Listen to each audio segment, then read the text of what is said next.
Me too, guys. But I want to show you. You know how I buy everything in bulk? Well, I had some peppers that were getting a little like shriveled up, and I said before they all go to the garbage, I might as well preserve them in jars where I roast them. All you do is just cut up these peppers, pieces about that wide, and then you just put them in a cast iron pan. You don't even have to put oil because they get preserved in oil. And all you have to do is put a little bit of salt, and then I put them very high at 450, 455. You got to keep an eye on them, and you just toss them once in a while when you see they're kind of getting charred, because you'll see there's charred pieces in here. There they are. Beautiful roast pepper look.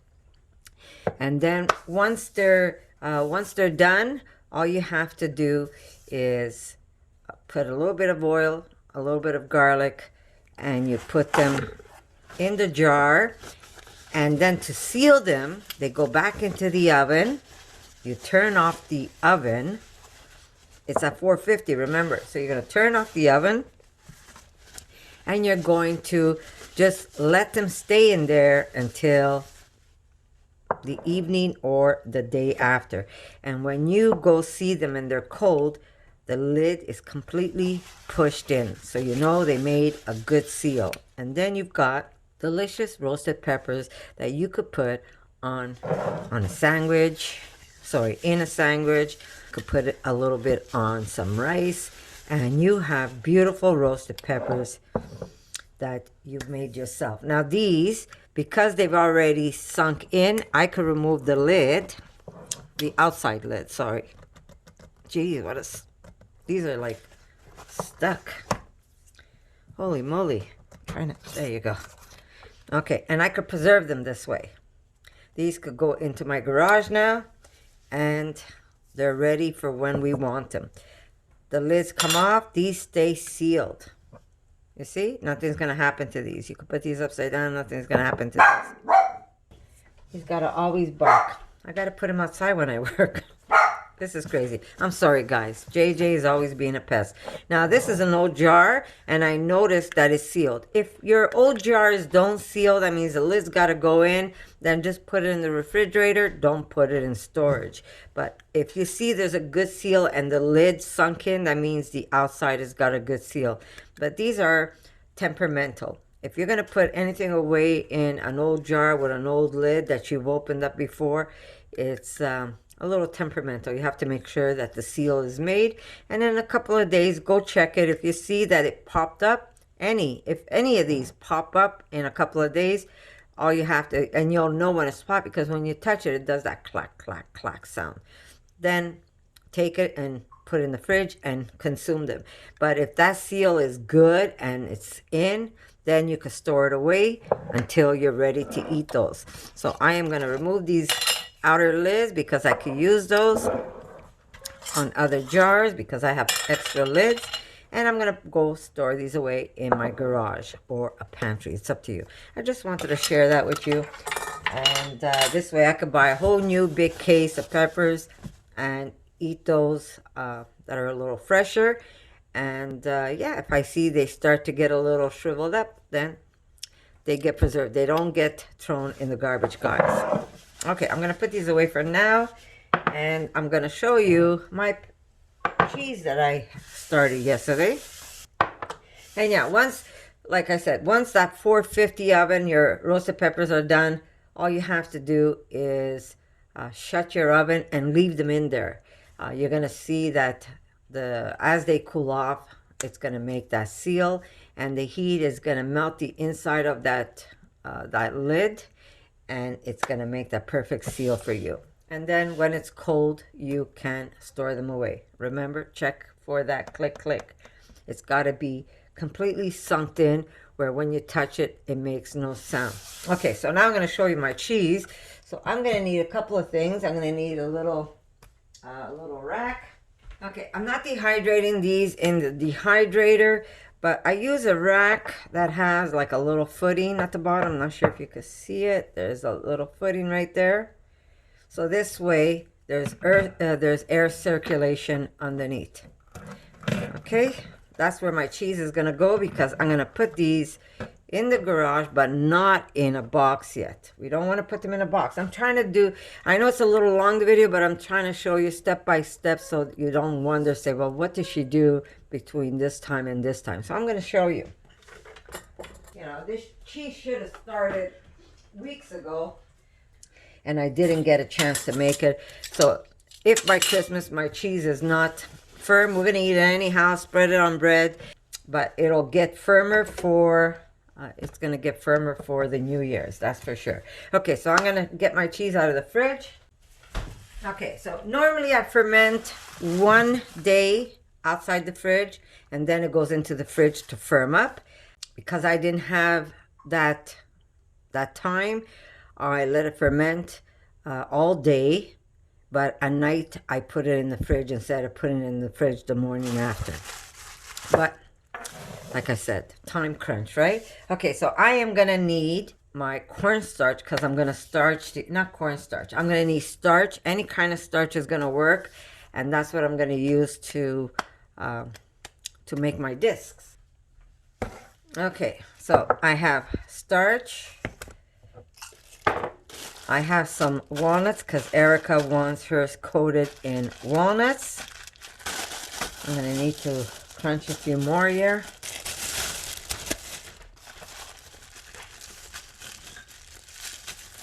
This one's got some, let me see. I want to show you. My father made this a very long time ago when we used to pound meat. I don't pound meat anymore, but I do pound nuts. Isn't that great? Want to put some more in there and pound away, little girl? How much? As much as you want. Okay, this is yours over here. If we have extra, we could always use it. Okay, so I'm a believer not to throw away any paper. Now, this paper here, when you buy gift rolls, like Christmas paper, I usually wrap my gifts in brown paper for Christmas because I like to recycle. But for the kids, sometimes I buy a cartoonish kind of Christmas, you know, with Santa or a snowman. And inside the roll, there's this brown paper. See how thick it is? Inside the roll, there's this brown paper right at the inside. Like when you're about to finish the roll, what I do is I fold it and I use it for my cheeses or whatever else I need it for. I try not to, sorry about that. I try not to waste anything. If I can do something with it. Do you hear that tear? Oh my goodness, I'm so sorry guys, I really am. JJ, it's enough. It's enough. Come on, mommy. This is very temporary. Okay, guys, here we go. So we have Erica's, which is going to be encrusted with walnuts. Let me just get one more.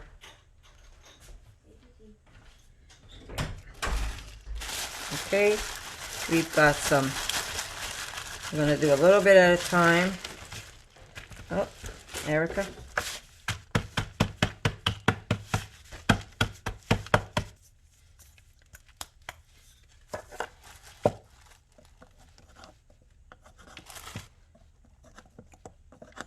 I've been pounding nuts for 15 years with this now.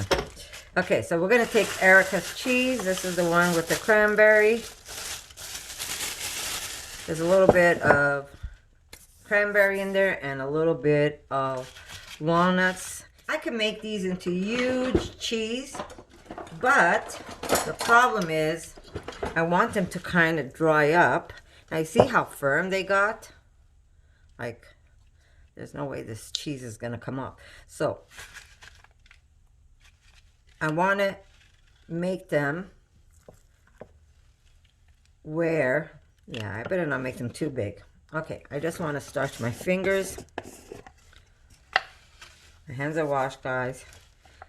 We're going to make them into, yeah, maybe a little more. Into smallish kind of discs because I really want them to firm up. And we're going to just Go around. We're gonna cake the other side with the walnuts.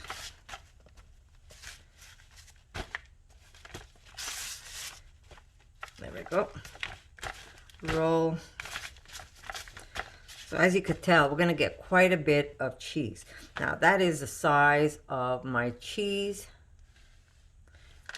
Nice sized cheese. So this way, you know, it'll kind of firm up faster, because if I don't, it's going to, if I make it too big, it's not going to firm up as fast. Okay, put that over to the side. We're going to put a little bit of starch. This is also going to help pull out some moisture. Okay, around the sides. There we go. Erica, can I get some brown paper, love?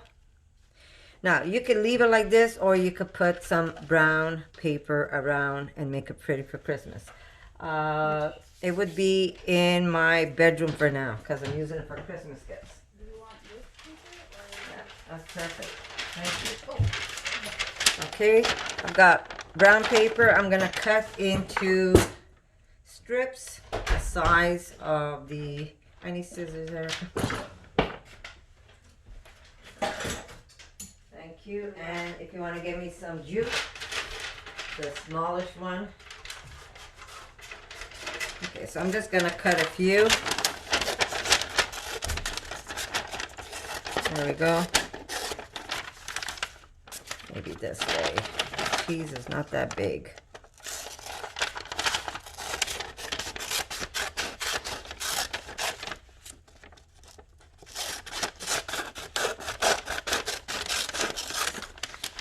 Okay, I'm just going to put this aside.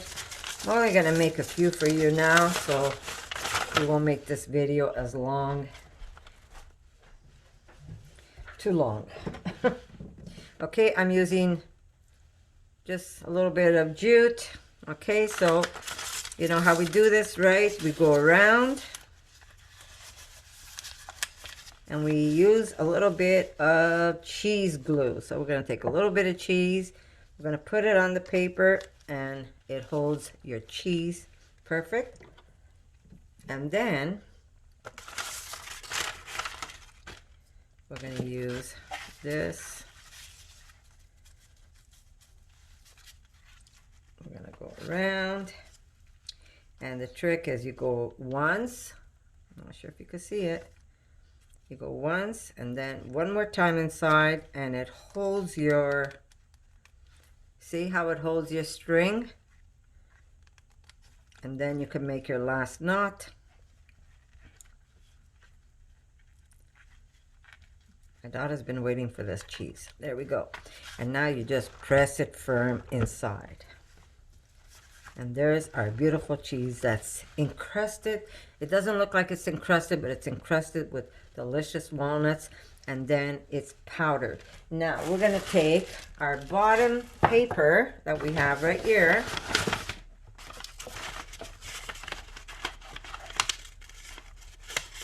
We have 2 pieces of paper, right? I'm going to do this without making a mess. Okay? And we're going to fold this in half. And we're going to lay it on top of our, right there. On top of our rack. And we're going to take that beautiful cheese. Where is my... I'm using a pizza scooper. You don't even need it, but you can lay it on top of your paper. Now, what's going to happen is that paper is going to start sucking up all the moisture out of the cheese. Okay, we're going to push this over. We're going to put some more walnuts on this side.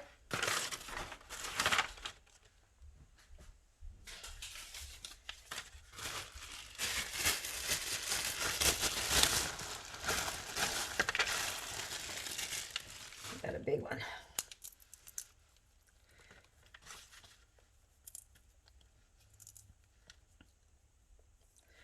And we're going to break them up further. I could have put this in the food processor, but that means I would have something else I need to wash. You don't know me yet. If I could get away from doing some kind of house chore, I'll do it. I'd rather be making food than having to clean. Okay, so here we go. One, I'm gonna put a little more on top. Two, this one might be a little bigger. Put some of that starch on your fingers. A little bit like that. Flip it over. Encase it.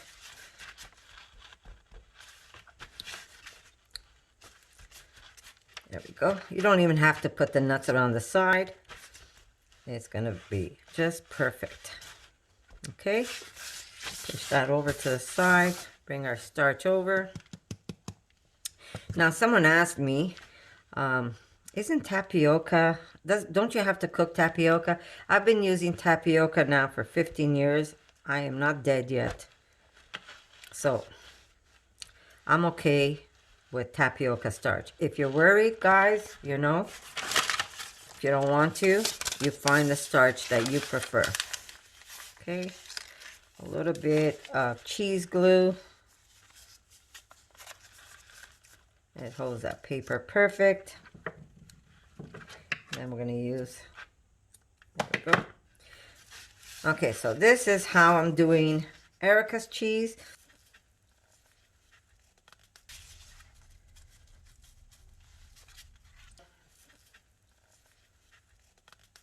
Double knot.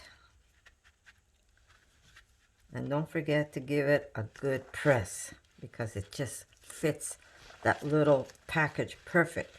Flip it over and press again, guys. And off. There we go. See, it's firm enough that I really don't need to use that spatula if you don't want to. But if you're worried because your cheese might be a little too soft because you didn't use enough coconut oil, then you have to use a spatula to pick it up so you don't damage your cheese. Okay. Push this over to the side. Now, I'm not going to do Erica's. I'm going to do mine. Push the walnuts because I don't want walnuts. Let me push over. So I am using this to clean up my space. There we go. And now we have my beautiful peppercorn. Now, I was thinking about putting heat in this. I'm not going to put the heat. I'm just going to leave it the way it is. I could put a little bit of paprika on the outside if I want. But, yeah, I'm not going to... I'm going to put some, maybe a dusting of black pepper. Okay.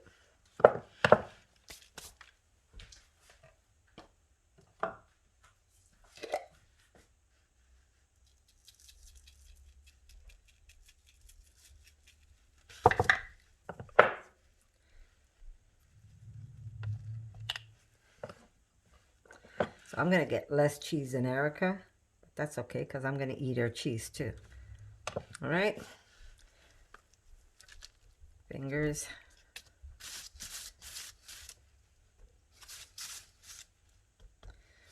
And we're going to just sprinkle some on top.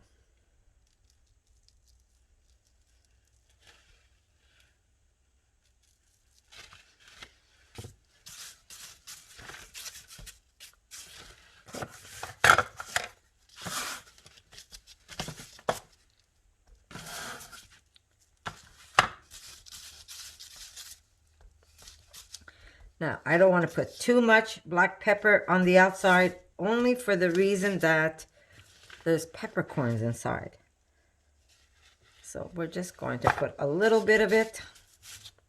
And now we're going to bring our starch over and we're going to starch it. Flip it over. There we go. And that's going to be my cheese. Okay, paper.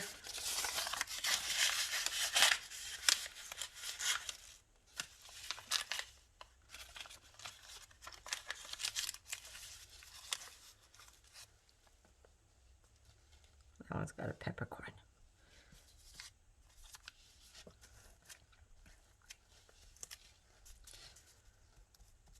Okay.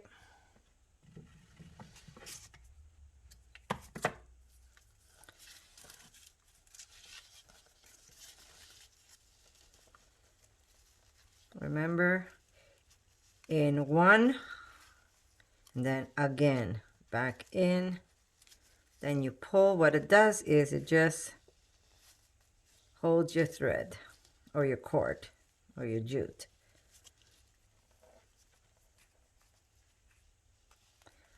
There we go. Press, press, press.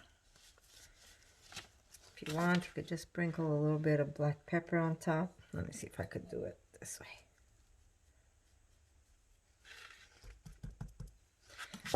And I am going to put it off on top of my brown paper. Okay, push this over. I might as well do the black pepper for now.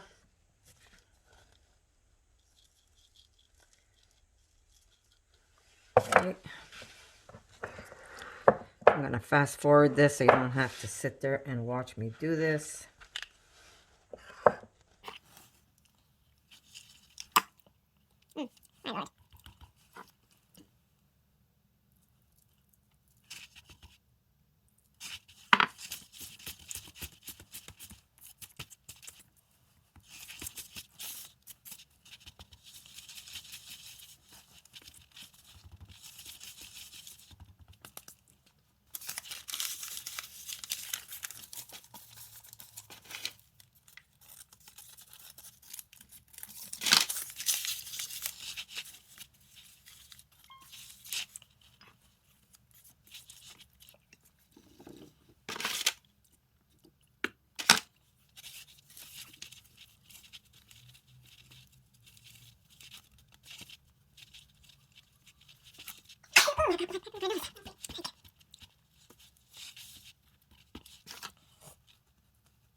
right, guys, there you go. Erica's cheese. We could put a cranberry in there just for looks. Just jam in a cranberry.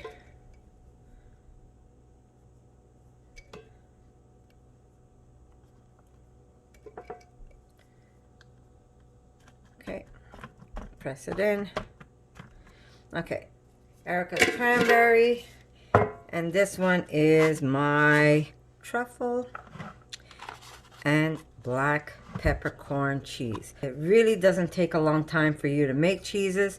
Now, on top of this, when I go put this into my garage, this is gonna stay like this for a couple of days. I'm gonna go there and I wanna show you something. I'm gonna take, now, this was the first one I put. I just wanna show you. Notice it's sucking up the liquids from the cheese. So as this sits, that paper is gonna absorb the water and that cheese is gonna get firmer and firmer. You're gonna even see that cheese is gonna start detaching itself from the paper. Not the end of the world. Do not go push it in, because at that point when it starts detaching, if you push it in, you're going to crack your cheese inside. So you don't want to do that. If you see it's starting to make natural cracks on top of your cheese, then you want to put some cornstarch on top. Not cornstarch, any kind of starch. It could be rice starch, it could be potato starch, it could be cornstarch if you like cornstarch. I try to stay away from cornstarch because it's usually genetically modified. But you want to put some kind of starch on top so it hides, the bacteria won't go into the cracks of your cheese, right? Sometimes we get good bacteria, sometimes we get bad bacteria, but you don't want to take that chance, right? So for a couple of days, these are gonna stay in the garage. If I see my paper is getting way too wet, I'm gonna put new brown paper, but I will also put, on top of my cheese, paper like this. And what that does is also picks up moisture from the top of the cheese, and God forbid nothing falls on top. I mean, it's now winter, so we're not going to have any flies or whatever, but you don't want any flies doing their business on top of your cheese. So you want to keep that covered. If you're scared, you can slide this in a plastic bag, leave it open, but it's going to take longer to dry. You want it to dry. Now, you can dehydrate this a bit, but you don't want to over dehydrate, because then you're going to get cracked cheese and you're going to get a very firm cheese. You want to be able to have it almost like a brie, guys. So there it is. Simple, easy. I'm going to try and make video number 3 for you. Very easy to do and very delicious. If you taste that paste and you like it, you know you did a good job. This one's going to be a little more spicy to the tongue because it does have peppercorns inside. Those peppercorns are only going to get softer and softer as they stay in the cheese. So those are really good, but you got to like peppers. If you don't like peppers, leave the peppers out, guys. Do a different type of cheese. You can make this a saffron cheese. You can make this a jalapeno cheese. You can make this whatever cheese you want. And this is called aged raw cheese. That means nothing is cooked on here. So I'm going to say thank you. I love you. Remember, always put love and good intentions in your food. And when you do that, it's like magic. Everything always tastes fantastic. So I'm going to say I love you. And I'm going to see you in my next video, guys. For more videos like this, make sure to subscribe to Connie's RAWsome Kitchen. Give it a thumbs up and share it with your friends.